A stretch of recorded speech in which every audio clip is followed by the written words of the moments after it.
All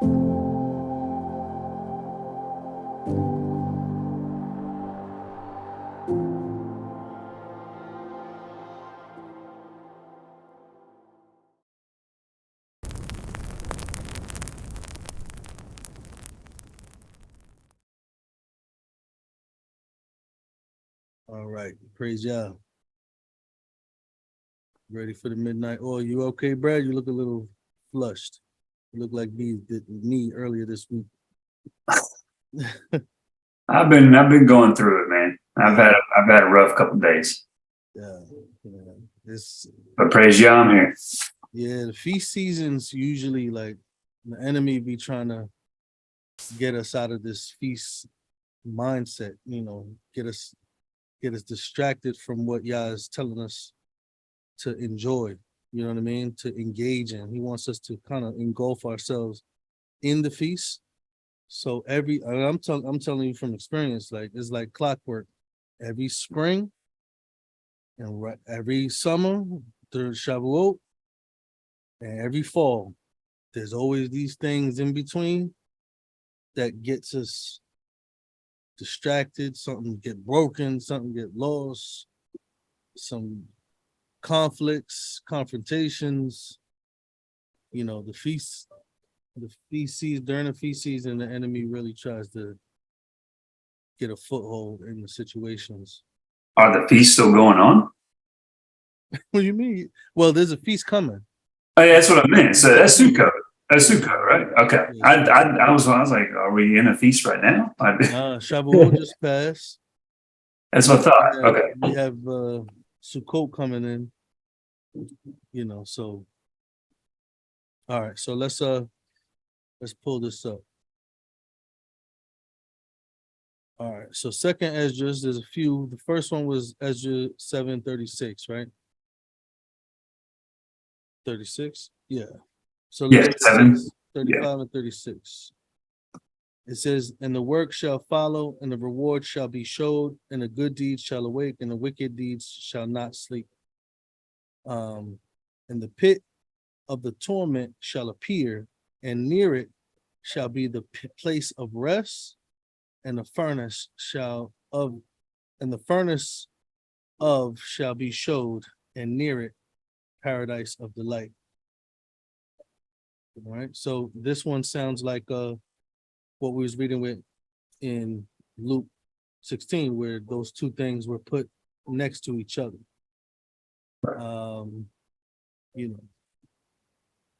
Let's read the other ones. It was in verse 79, right? That I sent you or that Dante sent you? I think you sent me a few more verses, 79 to 80. Let me check them as well. I'm gonna go back through Jodia in a second. Mm-hmm.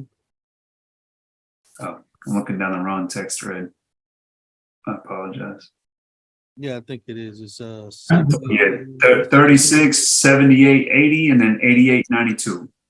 All right. So 78 to 80, it says, for concerning death, the teaching is when the determinate sentence has gone forth from the Most High that a man should die, as the spirit leaves the body to return again to him who gave it, it adores the glory of the Most High first.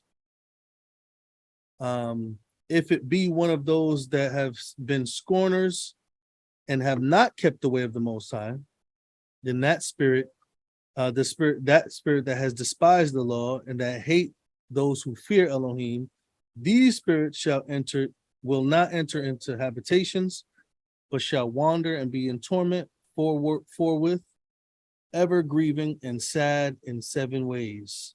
And then it talks about the first way that they're going to grieve because they despise the Most High. The second way, they're going to be grieving because they can't return to I guess they're talking about a body. The third way is saying that these spirits, or I'm gonna just say ghosts, they shall see the reward laid up for those that have believed in the covenant of the Most High, but of course they can't receive it.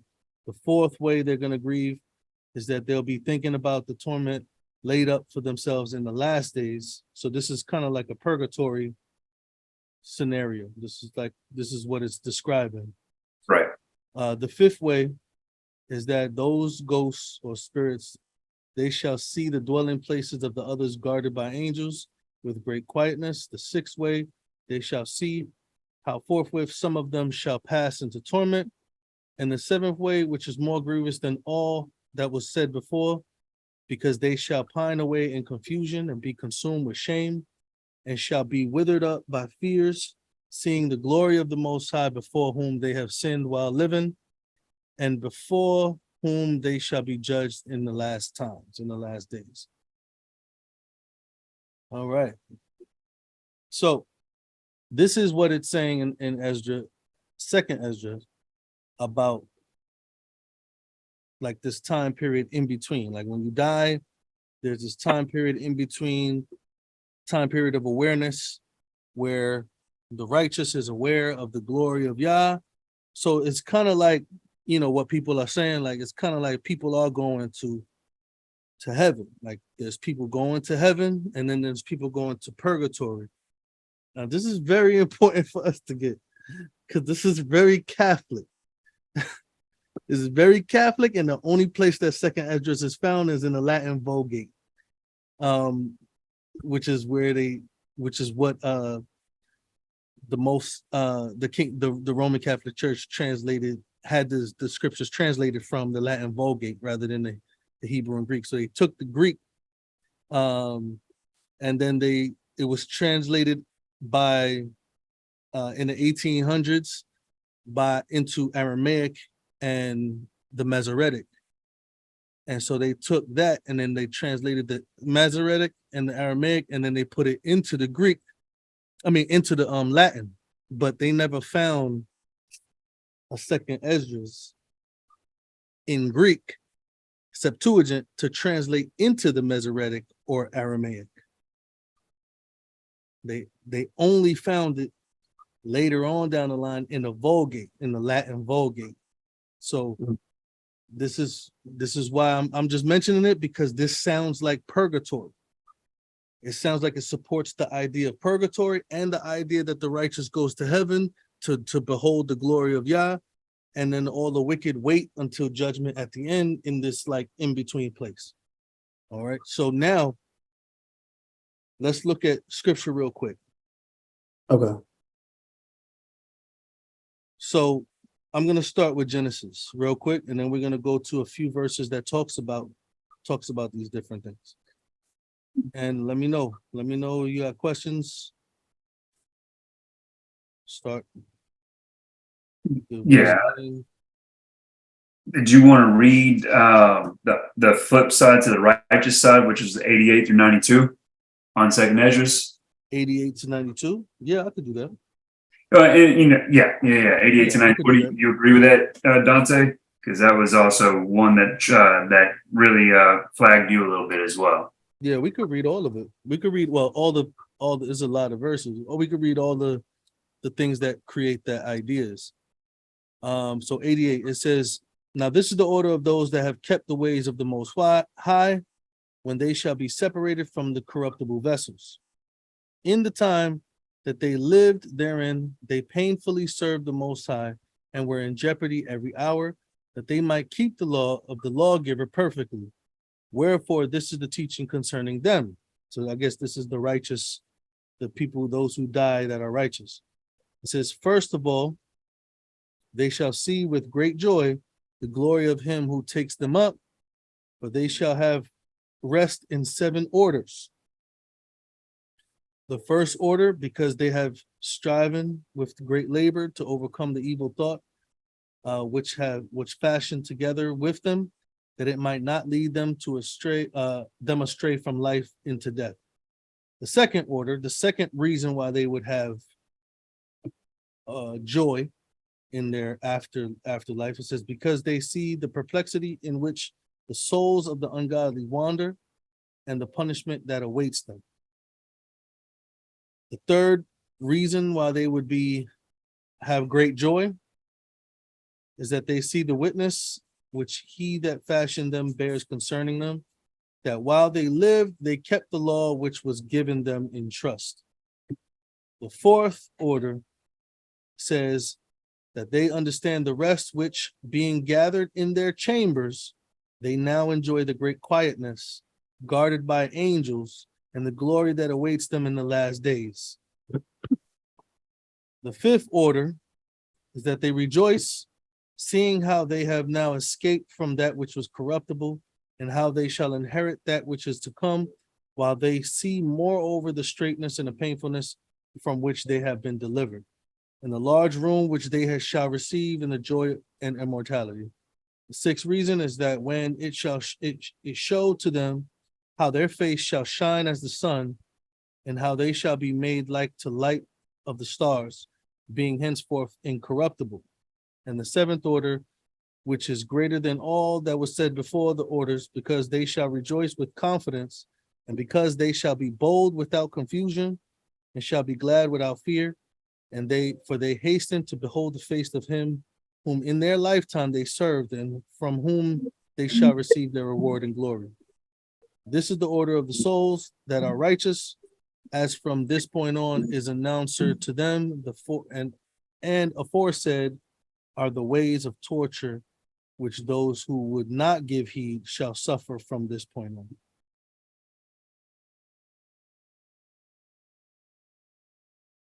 All right.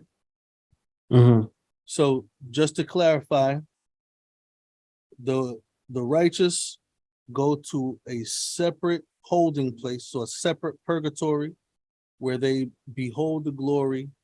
They're guarded by angels, and they're waiting to go into immortality, I guess. They're waiting to go into their immortal bodies.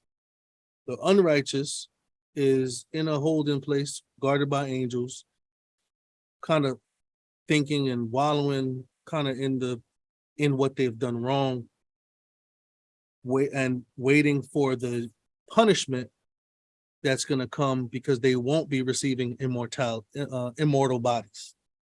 So these are the two ideas that's presented here.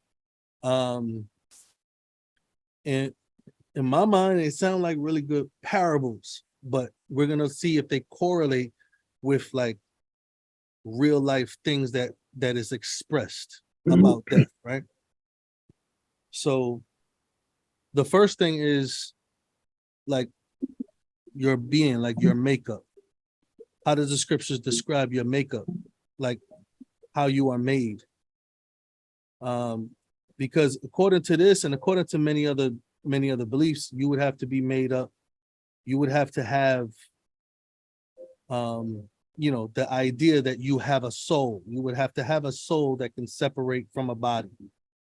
And the scripture talks about it. Scripture uses the word ghost, and that's the idea. Spirits, ghosts. That's the idea of a person being able to be separated from his body and still be like an actual entity. This idea, this is what many pagans believe as well. The spirits, the Romans, the Egyptians, this is the idea. So let's look at Genesis real quick. So look at what it says here.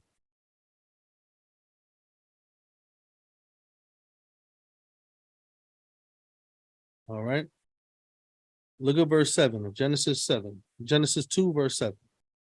It says, Yahuwah Elohim formed man from the dust of the ground and breathed into his nostrils the breath of life. And it says, and the man became a living soul. So this doesn't say that a man was given a soul.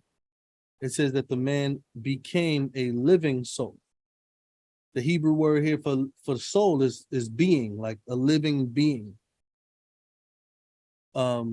Man is dust. Man was already formed. Man was already ready. But then Yah breathed into his nostrils the breath of life. And then the man that was made out of dust became a soul. Man is a soul. Man does not have like a soul or a ghost inside of him that separates from the body. Man is the soul when the breath of life is in him. But the breath of life can be taken away. Now, here's one of the things. The breath of life is not your spirit or your soul. Why? Because if you look at Genesis 6, verse 17, it says, and behold, I do bring a flood of the waters upon the earth to destroy all flesh where is the breath of life from under heaven, and everything that is on the earth shall die. So when you look at this context, there's many other verses that say that not only man has the breath of life, man has the breath of life, animals have the breath of life, everything that has breath has the breath of life to make it alive, make it an alive creation. So animals have the breath of life. Is there any questions about that? Just interesting. I never realized that.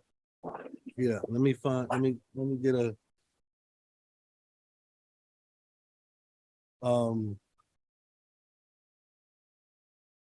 let me see, let me share my screen. I have Brother James. He coming back? Oh, I don't know. He got out. Yeah. He probably got kicked out. So check this out. They went into the ark, two and two of all flesh. Where is the breath of life? You know. So he's talking about the animals here. All the animals that have the breath of life went into the ark. So the idea is that when Yah made man from the dust, man was dust. That was man. Man's personality, his organs, everything was in the dust. And then when he breathed it into his nostrils, it made the dust that he formed alive into a living being. So the breath of life, just like it goes into the animals, the breath of life is not your ghost, is not your soul, is not your spirit. It is Yah's breath that makes you active. It makes you activate. So even the wicked people have the breath of life in them, that they're alive. And when they die, that breath goes back. Go ahead, Brad. So where does the spirit, the human spirit, come into play? Like, don't we have a spirit of our own? Yeah, but spirit, that's a good question. Spirit is actually, when you think about ruach, spirit, well, let me show you instead.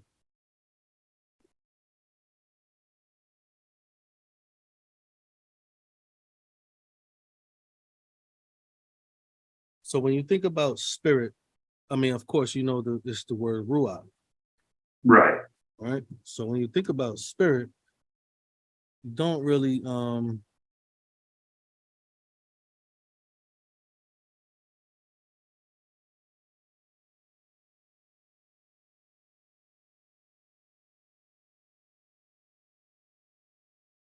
well, you see root right here, ruach came to pass in the morning that his spirit was troubled, and he sent and he called for all the magicians of Egypt. This is talking about the Pharaoh with Joseph. So spirit, it says his spirit was troubled, his ruach was troubled. Man has a spirit, right? So look at what it says about ruach. Ruach is not only breath, because it could be the breath of life as well. They keep using the word spirit, but it's really, let's see if I can find the mind. Is not the breath only, is the mind also. Let me see if I can find Well, that kind of makes sense in reference to like when Yah's spirit, when we are given a portion of the spirit, right? Absolutely. When So Yah's spirit comes on us, yeah, we are transformed by the renewing of our mind. Like our mind is changed from carnal to spiritual. We have a spiritual mind. You know, okay. so when we receive the Ruach, we're receiving Yah's mind. Let me So show you another. When he tells us to worship him in spirit and truth, And spirit, yes. His mind. Absolutely. So look at what it says here. 1 Corinthians chapter 2, this is a confirmation of this. It talks about the mind of Yah. So it says, Elohim have revealed unto us by his Ruach, for the Ruach searches all things, yea, the deep things of Elohim. Now watch this. What man knows the things of a man except for the ruach of a man that's in him? Even though so, the things of Elohim knows no man. Like me, it's talking about knowledge. It's talking about knowing it in your mind. Yeah. The things of Yah. Nobody knows the things of Yah unless Yah reveals it to it by his spirit, by his mind. And he reveals it to man's mind. So watch this. Now we have received not the spirit of the world or the mind of the world, but the spirit which is of Elohim, that we might know the things. See that? It's talking about your rationale, your understanding, that we may know the things that are freely given to us. Now watch this. Which things we speak, not in the words which man's wisdom teach. So you see, it's talking about wisdom, but which the set apart spirit teaches, comparing spiritual things to spirituals. This is the mind. Natural man receives not the things of the mind of Elohim. I'm gonna just replace spirit with mind. The things that's in the mind of Elohim are foolishness to the natural man. Neither can he know them. He can't understand them because they are only spiritually understood, meaning that you have to have the ruach in order to be connected to the mind of Yah. So you have to have basically his mindset. Absolutely. Your Given by. Right. Given by. Absolutely. And his mind guides us in thought, in reasoning. And that's why it says, he that is spiritual judges all things, yet he himself is judged by no man. Then it says, for who have known the what? The mind of Yah, that he may instruct them. But we have the mind of Yahushua. How do we have the mind of Yahushua? We have the mind of Yahushua by the ruach. Ruach is the mind. Gave it to us. Right. So it's not only the breath of life, everything that's alive has the breath of life, but only the righteous possesses his mind. Yeah, man, that makes a lot of sense. So this is how Yah created us from the dust, and then our mind is in the dust with us. That's how he created us. So when we die, the breath that makes us alive goes back to him. Now let's look at that. Let's start at the older book. Let's go to Job. Let's go to Job 12 and look at these statements. And we're going to go to David and we're going to go to Solomon. Job 12, looking at verse 10, it says, 9 and 10, who knows not in all these things that the hand of Yahuwah have wrought these things? In whose hand is the soul or the being of every living thing, and the breath of all mankind? Right? So he's in control of that. Job 33:4 says this about it. The ruach of Elohim made me, and the breath of the Almighty gave me life. So he was made, and then the breath allowed him to live. It allowed him to live. So when you die, the breath goes back to Yah, and you go back to the dust. You don't go to Yah. You go to the dust where you was made. But let's look at some more verses that show that. David says, Psalms 104, 29. He says, you hide your face, they are troubled. You take away their breath, they die and return to their dust. You send forth your spirit, they are created, and you renew the face of the earth. So this is how it works. If the breath of life is taken away from you, you don't do nothing but go back to the dust. You're inactive. That's the way he created you in Genesis 2:7. He made you from the dust, and then when he breathed in you, you became a living being. But when he takes that breath away, you don't stay living. You do not stay active anymore. You have to go back to where you came from. So that's why it says you return to the dust. It's not saying you return to the dust and then in actuality, your ghost is going somewhere else, but your body, no, you return to your dust. That's what it says, their dust. It's like that's what belongs to you after that. But he says it a few more times here, and then we're going to go to the mindset, right? Because we're talking about the spirit that you mentioned. Psalms 146, verse 4, it says, his breath goes forth and he returns to his earth. In that very day, his thoughts perish. You see that? So when your breath goes out of you, you return to the earth. It says his earth. That's where you belong. That's where we came from. That's why when we get resurrected, we're given a different type of body. We're not given an earthly body that has to return to the earth. We're given a heavenly body that no longer dies. So it says his breath goes forth. He returns to the earth. In that day, his very thoughts perish. Now think about that. What were we reading in Esdras? We were thinking about people's thoughts. Was it? All of that stuff was talking about the thoughts of the righteous and the thoughts of the wicked while they're waiting. Here it says that their thoughts perish. Now we're going to see what that means. What does it mean that their thoughts perish? Let's look at Ecclesiastes chapter 9. Let's see, what does it mean that their thoughts perish? It says, for to him that is joined to all the living, there is hope. There's hope for the living. For a living dog is better than a dead lion. What is that saying? That's saying that there's hope in people that's living, but when they're dead, there's no hope.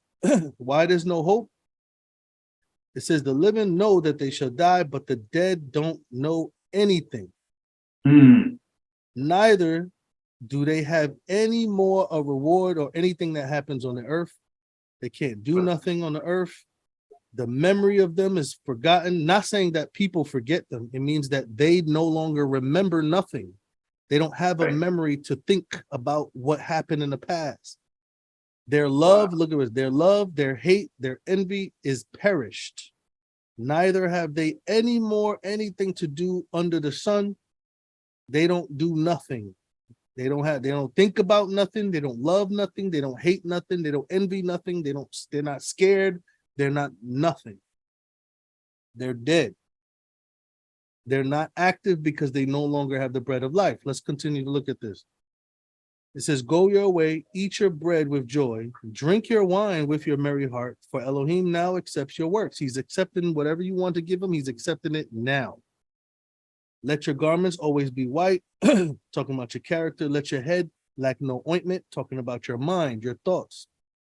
Make sure that it's anointed. Make sure it's not all over the place. It says, live joyfully with the wife whom you love all the days of your life, of this vanity, meaning like this earthly life that's going to end up nowhere. See, it's different when you walk in righteousness and you receive a new earth.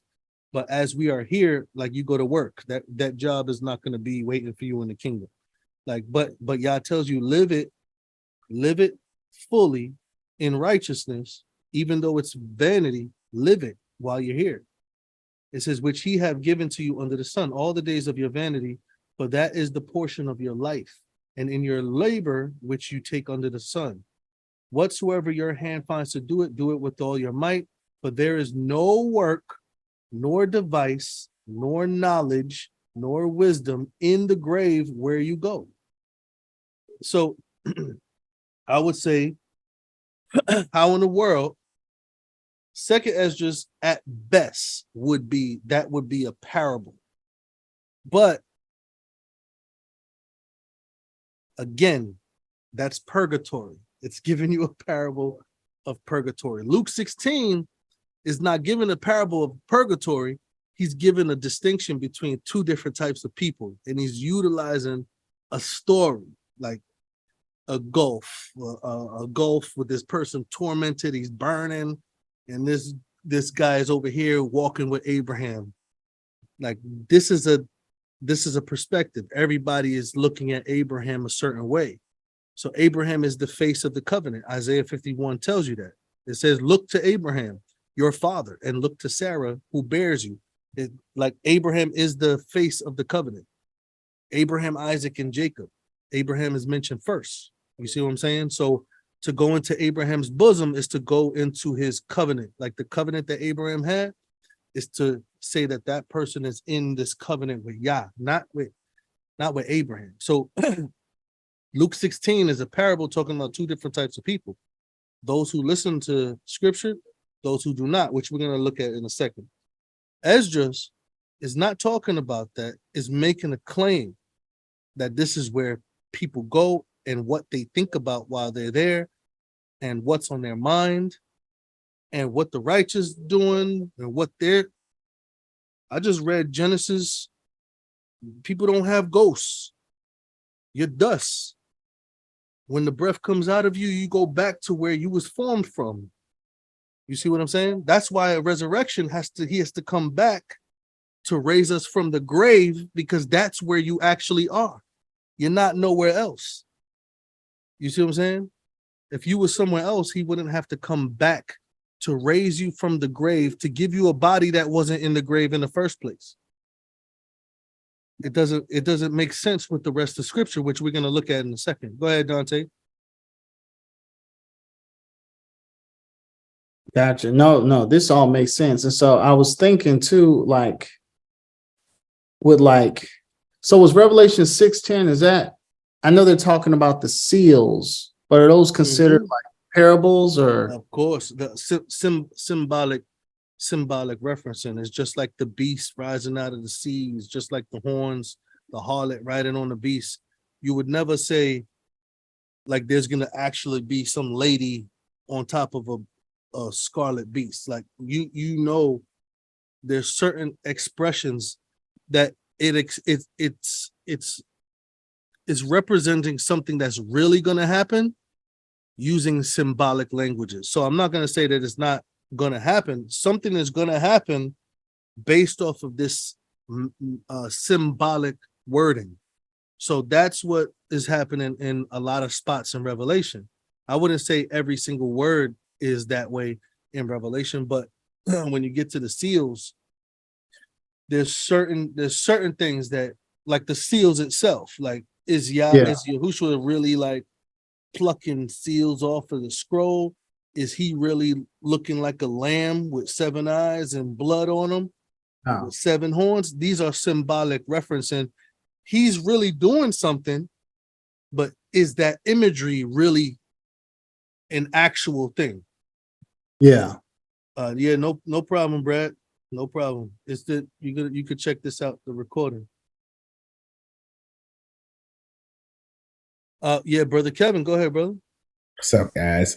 One, I'm just trying to, because I was late. Can I get context as to what the conversation is, and then from there I might have a question. Okay, good. So we were on second ESDRAS looking at some verses that talk about like a purgatory type situation.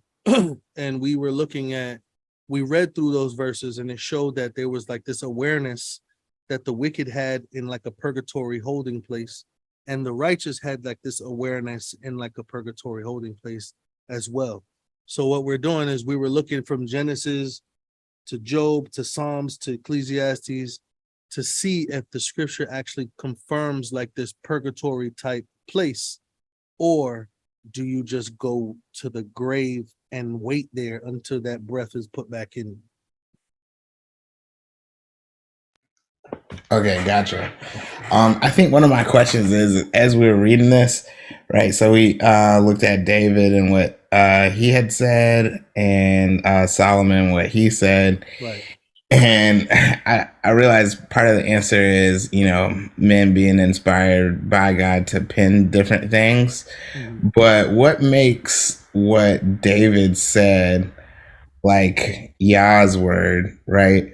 Mm-hmm. Whereas we as men now can observe that when someone dies, their body decomposes and they go back to the earth. But what makes what they said like official authority of this is how it works? Does that make sense? Yeah.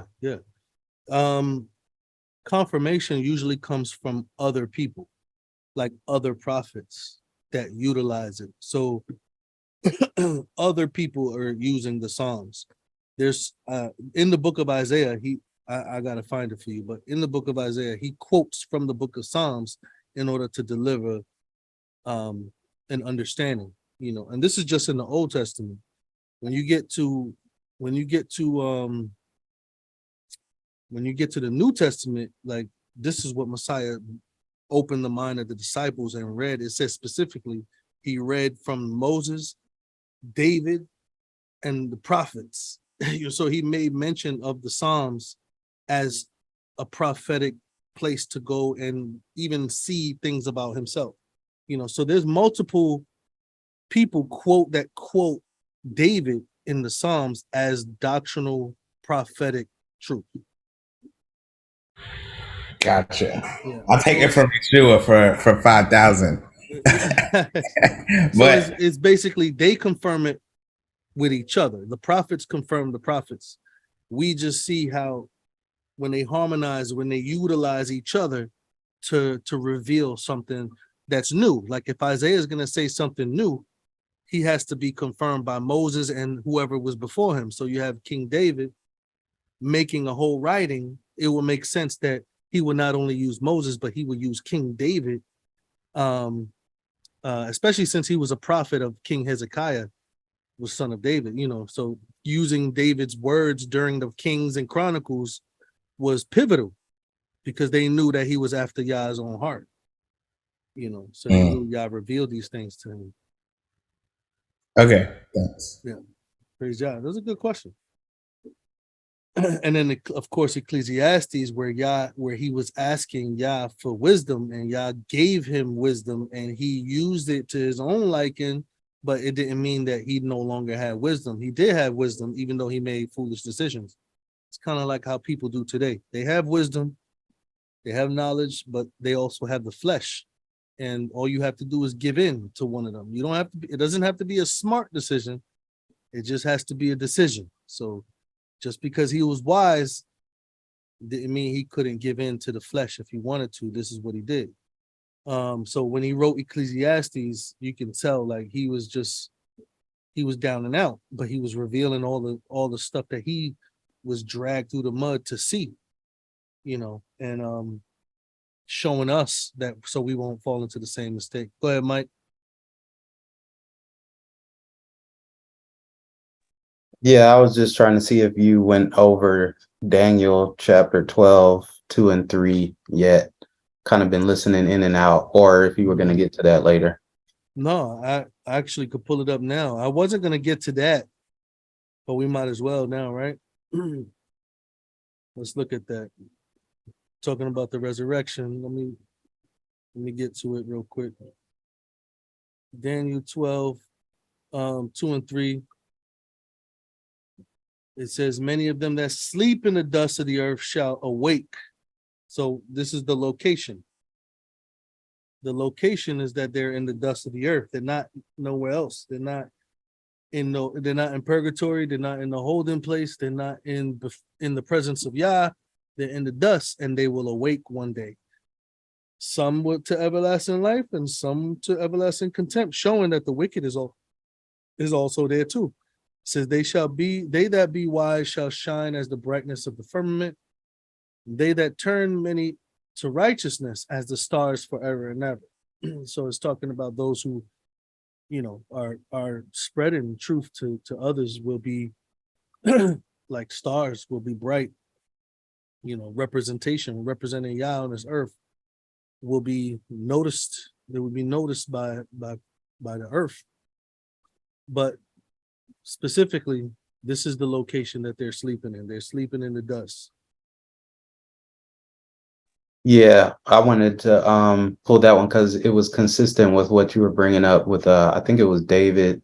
I think you were looking at the Psalms earlier. Yeah. Sleeping in the dust. Where it says the breath leaves you and you return to the dust. Let's look at those again just to confirm, and then I'm gonna show some New Testament verses that kind of just repeat the Psalms. It repeats the idea. It's a consistent idea from Genesis through. So 104:29, it says, you hide your face and they are troubled. You take away your breath. They die and return to their dust. And let's go to one more, 146, verse 4. It says, his breath goes forth from man and he returns to his earth. In that very day, his thoughts perish. He's no longer thinking about anything. He's not praising Yah in a ghost form. He's not doing any of those things. But let's see. Acts chapter 2, right? This is Shavuot, Pentecost. This is when the Ruach poured onto these people, and the Ruach gave them utterance, right? I want to make sure we see that before I point out the verse. The Ruach gave them utterance. They were filled with the Ruach HaKodesh, and they began to speak with other languages, and the Ruach gave them utterance. Now look at what they said. Acts chapter 2, verse 29, it says, men and brethren, let me freely speak to you about the patriarch David. He is both dead and buried, and his tomb is with us this day. Let's go down to verse 34. Because David is not ascended into the heavens. He's not ascended into the heavens. But he himself said, yahuah said unto my master, sit at my right hand. He's talking about Yahushua. So this is one of those things, Kevin. This is one of those verses that you could see people using him as a credible source of truth. David is not ascended into the heaven, and then it quotes Psalms 110. So that's a really big thing. Like the Ruach, the Spirit fell on them, gave them utterance to speak, and he says David is dead, buried, and he didn't go nowhere. He's not floating around in the sunken place. He's nowhere. He's just in the grave, waiting to be raised up into glory. Now let's look at Messiah now. I don't like to start in the New Testament. I like to go back to see how it develops. The idea from Genesis developed into an idea that was understood. Job understood, David understood, Solomon understood. Now we have the Ruach poured out. Peter is confirming it by saying David is dead and buried, and he is not ascended. He's still here, and his tomb is still here. So let's look at what Messiah says. This correlates with what Mike was saying earlier. This is going to correlate with what Mike is saying earlier about Daniel chapter 12, verse 2 and 3, about the sleeping and raising. Some will sleep and they will all raise. John chapter 5. And it talks about when. Now I'm going to talk about when, because, many people are making a claim that this is when you die. But now I'm going to talk about when all of this stuff is going to happen. Is not when you die. So it says, for as the Father raised up the dead and makes them alive, even so the Son makes them alive who he will. For the Father judges no man, but have committed all judgment unto the Son. This is talking about raising the dead. Father has committed this ability to raise the dead to the Son. It says that all men should honor the Son, even as they honor the Father. He that honors not the Son honors not the Father which sent him. Verily I say to you, he that hears my word and believes on him that sent me, talking about Yah, has everlasting life and shall not come into condemnation, but is passed from death to life. So you pass from death to life at belief. The moment that you believe, you receive life as a gift. Verily I say to you, the hour is coming, and now is, that the dead shall hear the voice of the Son of Elohim, that they that hear shall live. Now watch this. For as the Father has life in himself, so he have given the Son to have life in himself, and have given him authority to execute judgment also, because he is the Son of Man.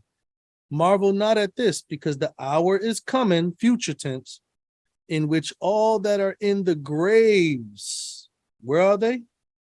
They're in the graves. All that are in the graves shall hear his voice, and shall come forth, and this is Daniel chapter 12, verse 2 and 3, shall come forth, they that have done good unto the resurrection of life, they that have done evil unto the resurrection of damnation. You see that? This is the same exact statement that we see in Daniel chapter 12, verse 2. Messiah is simply confirming it. But he says that the hour is coming. When is that hour? Is it now? Is it when Messiah came? Is it when you die? Look at what he says here, Acts chapter 17. Paul explains it in verse 30 to 32. It says, the times of ignorance Elohim winked at, but now he commands all men everywhere to repent, because he hath appointed a day in which he will judge the world in righteousness by that man whom he hath ordained, whereof he hath given assurance unto all men, in that he raised them from the dead. And when they heard of the resurrection of the dead, some of them mocked and others said, we will hear of this matter tomorrow. So this was a major expression. He was explaining the resurrection to them. You see what I'm saying? So the idea that people die and then they go there, or their spirits is floating around, or there's this like regeneration idea going on where the spirit goes into another body, where they try to say it's not reincarnation, even though incarnation means to come back in the flesh. But they believe that regeneration is to come back in a human body again, you know, that your spirit goes into the human body. But we just saw that there's a spirit, which is the breath of life that makes you alive, and the animals and the wicked. And then there's the spirit, which is the mind that allows you to understand and know. So you don't have like a ghost inside of your body. There's no ghost inside of your body that goes anywhere when you die. You go to the earth and your breath goes back to Yah. When Messiah died, he said, into your hands I commit my spirit. His breath went back to Yah. He went in the tomb and he was resurrected from the tomb. He was resurrected from the tomb. So last point.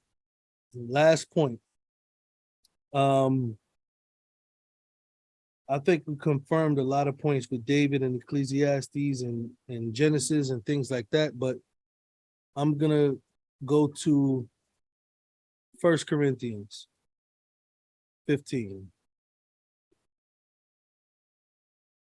This is a pretty long, I would recommend you guys take a look at this chapter. It's a pretty long chapter, but he covers a lot of what we just put together in the scriptures about people falling asleep. Look at that, verse 18. They also which fallen asleep in Messiah are perished. If in this life only we have hope in Messiah, we are all most miserable. But now is Messiah risen from the dead and become the first fruits of them that slept. So look at verse 23. Every man in his order, Messiah the first fruits, after they that are Messiahs at his coming, meaning that everyone who belongs to Messiah, he is going to raise up at his coming. Not before that, at his coming. Let's go down to verse 51. All right, it says, now this I say, brethren, that the flesh and blood cannot inherit the kingdom of Elohim, neither does corruption inherit incorruption. Meaning like you cannot receive immortality while you're mortal. These things, mortal and immortality, is an exchange, one for the other. Flesh and blood in the kingdom of Elohim is an exchange, one for the other. You are not going to be in the kingdom of Elohim in the future, at the coming of Messiah, still in a fleshly body. Not going to happen. Let's continue to look. It says, behold, I show you a mystery. We shall not all sleep, but we shall all be changed. Talking about the righteous. In a moment, in a twinkling of an eye, now he's going to tell you when, at the last trump. For the trumpet shall sound, and the dead shall be raised incorruptible, and we shall be changed. For this corruptible must put on incorruption, and this mortal must put on immortality. When this corruptible shall put on incorruption, and this mortal shall put on immortality, then shall be brought to pass the saying that is written, death is swallowed up in victory. O death, where is your sting? O grave, where is your victory? All right, so this is talking about the nature of this resurrection. When Yahushua comes and resurrects the righteous, they're going to be raised immortal. They're going to come out of the grave immortal. But those people who are alive that see him coming, they're going to be changed to immortal so they can behold his glory. You won't be able to behold his glory if you do not change. That's why the wicked die. when he comes. They die at his coming. They're not watching. They're not trying to follow him. They die at his coming. You know, but this is talking about the concept of like the nature of how your body is, how you are made up as a being. You have a soul, you are a soul. You don't have a soul. You do have a spirit, but it's not a ghost. It is your mind. You do have the ruach as far as the breath of life to give you life and to make you active, but you also have his mind to make you change into a righteous person. Later on, he's going to give you a new body, which comes from the Messiah. So does this make sense? Second Esdras sound a little suspect now. You know, I like first Esdras. I correlated first Esdras with Ezra and Nehemiah. It's like Esdras, the first Esdras is like him.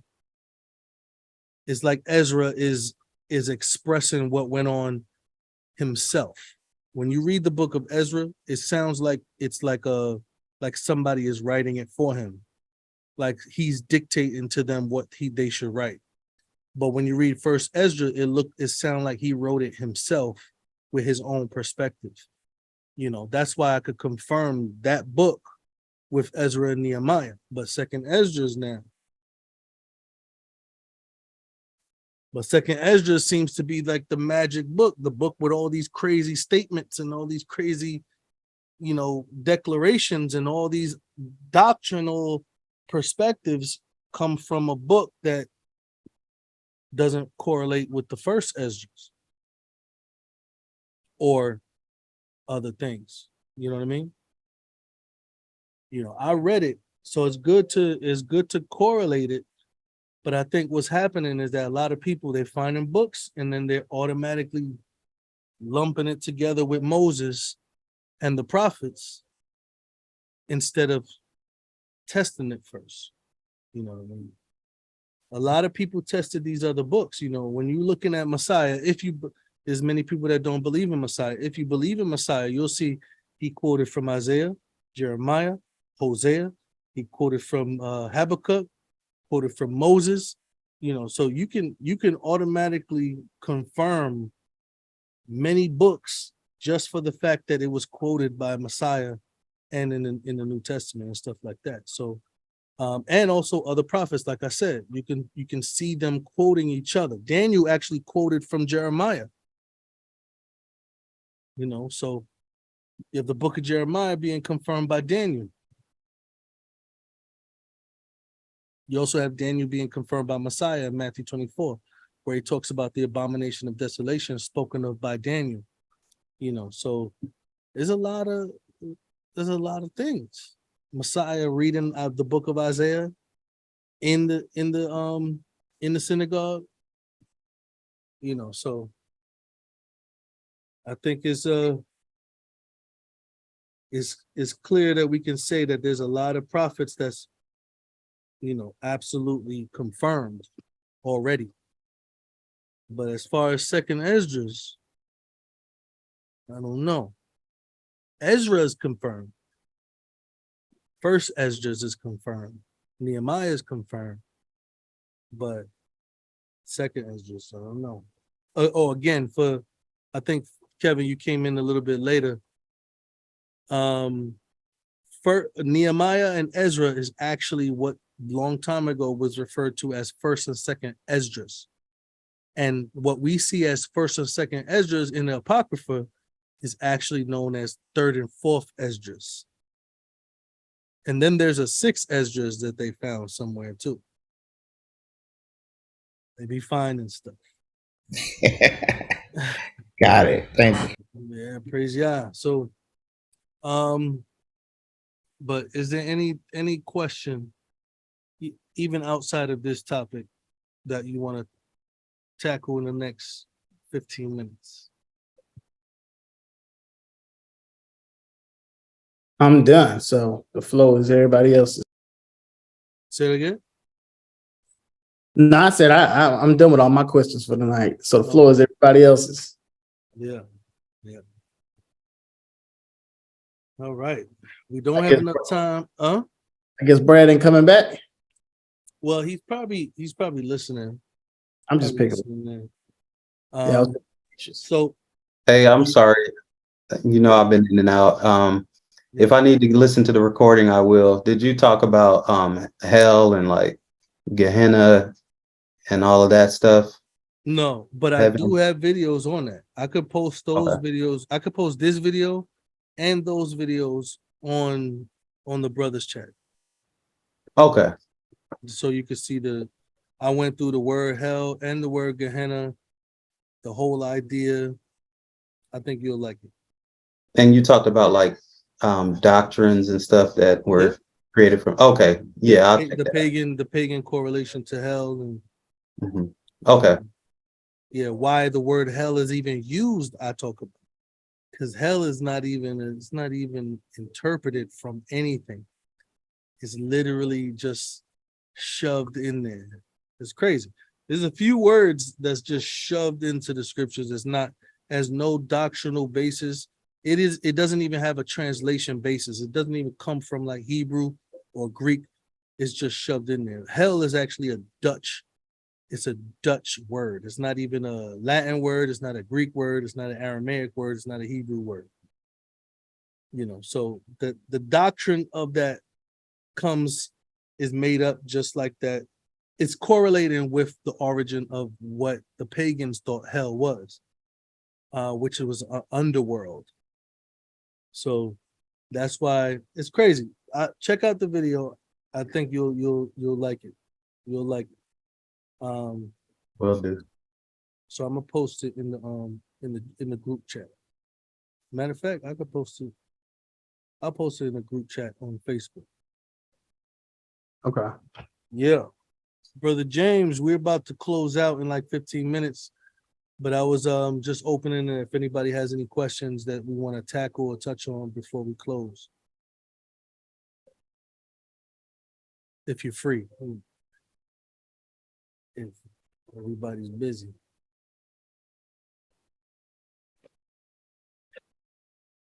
Nah, I was listening. I was free, but I was in and out, so I ain't catch everything y'all had going on. But I'll be in here checking in, making the conversation spicy. But I ain't got nothing for you right now. Like I said, I was in and out, so I ain't catch everything. Nah, I got you. Are you good with me adding you to the a group chat? Absolutely. All right. Absolutely. I'm gonna post this video with so that way you can look it over. And I think there was a couple other videos that on hell that was requested. So I'm gonna post it in that group. All right. All right, brothers. It was good. Yes. We're doing good. We're keeping time this time. We're not going to 2 a.m. Yeah. Yes, sir. So that was back when we were in the wilderness, though. So praise Yah. Shalom, shalom. Thank you guys for joining our study today. I hope that it was edifying. And if you want to support this ministry, you can support us on 4alc.com. And don't forget to subscribe to this YouTube page. Click the like button and the notification bell. I hope to see you guys on the next study. Shalom, guys.